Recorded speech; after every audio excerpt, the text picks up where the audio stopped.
Hey guys, welcome back to another video. What we have here today is a new series that I will be doing weekly. Since I won't be doing a video after every Penguins game, we already established this. I think a good thing to do, and a lot of you guys suggested this in the comments, is to do a weekly recap after every week. Now this week was a bit weird, only 2 games. It started on Thursday technically. But normally the weeks will be longer, obviously 7 days with like 3 to 4 games. So in those weeks there will be more to recap. Here there's not much, but we will still be recapping what's happened so far. And a thing that I want to do going forward is taking your questions for the week. So look forward to that for the next one. I'm going to be posting a tweet or an Instagram story, so make sure you follow me on either one, whatever you guys are comfortable with. And I would love for you guys to ask me questions, so as I'm recapping the week, I get your questions as well, and it just makes for a better video. So let's stop wasting time and let's get right into this. So finally, hockey is back. Penguins finished okay on the week. 1 win, 1 loss. Could have been worse. The Penguins had a huge 7-6 overtime win in the home opener against Washington. And then disappointing, kind of embarrassing 5-1 loss to the Montreal Canadiens last night. What both games had in common is that the defense was terrible.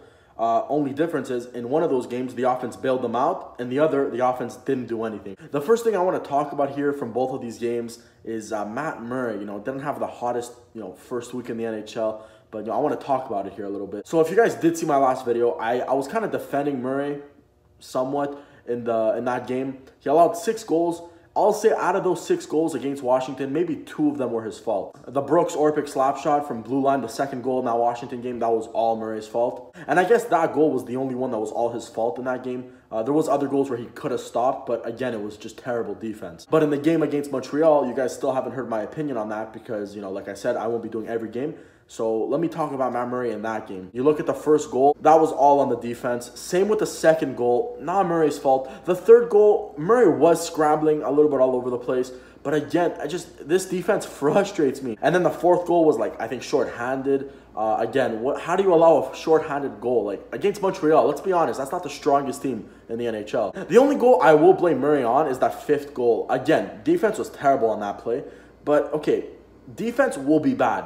Nashville's defense, San Jose's defense, all these great defenses will be bad in a game, and that's why there's a goalie. A goalie is expected to make a save, and although that defensively on that goal, we were pretty weak. Murray needs to make that save. I'm sorry, Matt Murray, you need to make that save. It was a wraparound goal, and he had all the time in the world to get there. And it's not like Murray's a small guy. Murray, I believe, is 6'4". I may be wrong, but he's pretty big. I know that much. So there's no reason why Charles Hudon, another pretty small player, should be beating you in the wraparound. And it's not like it was a sneaky play where he turned and fooled Murray. It was obvious. We all saw this. He came from the corner, went around the net. Murray, everyone was watching this happen, and then he just snuck it in the wraparound. So there's no reason why Murray shouldn't have saved that. But as for the rest of the game, those goals, again, you want your goalie to make the save, but you can't be giving up 2-on-1s and chances shorthanded. What do you want Murray to do? So Murray gives up 11 goals in his first 2 games. On paper, that looks terrible. What are you doing, Murray? But if you look closely into it, I'll say maybe 2 goals out of those 11 are his fault. The rest is just defensive, struggles. I will say this about Matt Murray. Yes, defense is weak, but it's still not the same Matt Murray I'm seeing. We saw Matt Murray in those back-to-back cup runs. This is a different goalie. I saw a confident, I'm going to save everything attitude. And what we have here is not that. And I hope, I don't know what it needs to take, if it's the goalie coach or whatever it is, Mike Sullivan, I don't know who it is going to be, the assistant coaches, then maybe if it's Casey DeSmith, the backup, whoever it's going to be. Someone needs to motivate Murray again. I don't know what it's going to be, but this is not the same goalie I saw when he won back-to-back cups. This is not the same goalie who got back-to-back shutouts in games 5 and 6 of the Stanley Cup Finals to win the cup. I just don't know what it is. It's very frustrating, and I know he has it in him because it's still Matt Murray. He didn't change anything. The only thing that you could say changed is the fact that he's the starter now, officially, and there's no Marc-Andre Fleury in the back. But obviously, I still have hope. It's only the first 2 games of the season. You guys should have hope too. Do not give up on this guy yet because he is the guy. Matt Murray is the guy. There's no Fleury. Philip Gustafson was traded. That's because Matt Murray, GMJR, Mike Sullivan, these guys think and they know that Matt Murray is the guy no matter what happens. Matt Murray will be the guy. So we got to stick with him. We got to hope he turns it around. The beautiful thing about October is that you have so much time to fix stuff like this, which is the defense. Do I think the Penguins need to make a trade? Not at all. I think they just need to fix like little small mistakes that they make.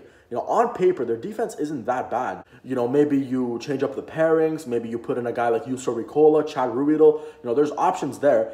But one thing that stands out of that defense, and this is so refreshing to say after last year, is Chris Letang, and in a good way. We all saw Tanger's game versus the Capitals. That was, in my opinion, he was our best player against the Capitals. And in this game, usually when the defense has a bad game, it's always Chris Letang who headlines that. But not against Montreal. You know, obviously, he wasn't amazing like he was against Washington.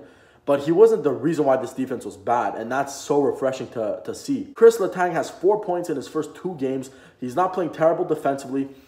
This is just the beginning of a great bounce-back season. I hope this is how it's going up right now. I hope it continues going up and not takes a dive back down, because right now I'm really encouraged in what I'm seeing in Chris Letang. And I definitely think he can keep it up. Chris Letang is one of the elites in this game. He's been robbed of 2 Norris trophies in 2013 and in 2015, I believe. Especially 2015. If you guys don't remember, if you guys think I'm being biased or whatever. No, he was supposed to win the Norris. 2013 was arguable. 2015, Chris Letang was supposed to win the Norris. He was leading the defenseman in scoring by like 10 points. They did a poll, NHL.com did a poll. He led the poll by a big percentage. He was supposed to win it. Shane Doan, I don't know if you remember that, but he launches him into the boards. I believe it's somewhere in March, and there's his season out for the rest of the year. And he gets robbed of his first Norris. Chris Letang is a guy who could have had a couple Norrises under his belt, but unfortunately, he's had terrible luck. And who knows, maybe the 31-year-old has a Norris trophy in him this year. Now, obviously, it's way too, we're jumping way too ahead here. Let's just hope we do get a good bounce back here. And so far, after 2 games, it's looked pretty good. Oh, and I almost forgot. Big congratulations to Chris Letang, who surpassed Paul Coffey with 441 points to lead all defensemen in Penguins history. Chris Letang is definitely a Pittsburgh legend. I think he deserves to have his jersey retired when he's done, along with 87 and 71. 58 deserves to be in that group. All right, let's move on to one of our final topics here from this weekly recap, and that is Daniel Sprong. If you guys remember my last video, I was kind of disappointed with his ice time, and I said I will be looking at his ice time going forward. Like I said, I was disappointed because he only got 6:47 of ice time in his first game against Washington, but a big improvement against Montreal. He got 11 minutes and 6 seconds, so that's almost 4 minutes of an improvement. Thank you, Mike Sullivan. This is exactly what I want to see from Daniel Sprong. I want him to be played 11 to 13 minutes. I think that's perfect for him. And he did that last night. He played 11 minutes, and that's perfect. But one thing that I don't hope for is that Mike Sullivan gave Sprong all this ice time because they were losing. So I hope that's not the reason why he got all that ice time. I hope he can actually have trust in him and play him and the fourth line, more often in the game, because that's a pretty good line. Cullen, Shan, and Sprong. It could, cause some damage against other teams' fourth lines. It kind of reminds me of one of my favorite fourth lines we've ever had, and that's the KFC line with Eric Fair, Matt Cullen, and Tom Kuhnhackl from 2016. This is kind of like the same thing, but in my opinion, better. We have still the same Cullen. Shan is better than Fair, and Sprong is way better than Tom Kuhnhackl offensively. So yeah, that's it for Sprong. Also, fun fact, he does have 2 points in 2 games, so point per game still so far. But we'll see. We'll keep looking at him and his ice time, and I'll keep bringing it up in these weekly recaps. And to finally wrap up this weekly recap video, let's move into the AHL. Wilkes-Barre opened up their season against the Springfield Thunderbirds last night and won 3-2 in shootout. Ethan Proud got Wilkes-Barre's first goal of the season, followed by Zach Aston-Reese, who got the second, and then Zach Aston-Reese, who also got the only goal in the shootout for the winner. Peters with a solid 31 saves out of 33 and stopped all the 3 shooters in the shootout. So big stuff from Wilkes-Barre. I'm going to be keeping up with them and be mentioning them in each of these weekly recaps. So that's going to wrap up the first of many of these weekly recaps. Like I said, I will be doing them every Sunday. Thank you guys so much for watching. Like it if you enjoyed it. Leave your comment. What was your favorite part of the week? And thoughts on Matt Murray, the defense, Chris Letang, all the things that I talked about. And I will see you guys in the next video.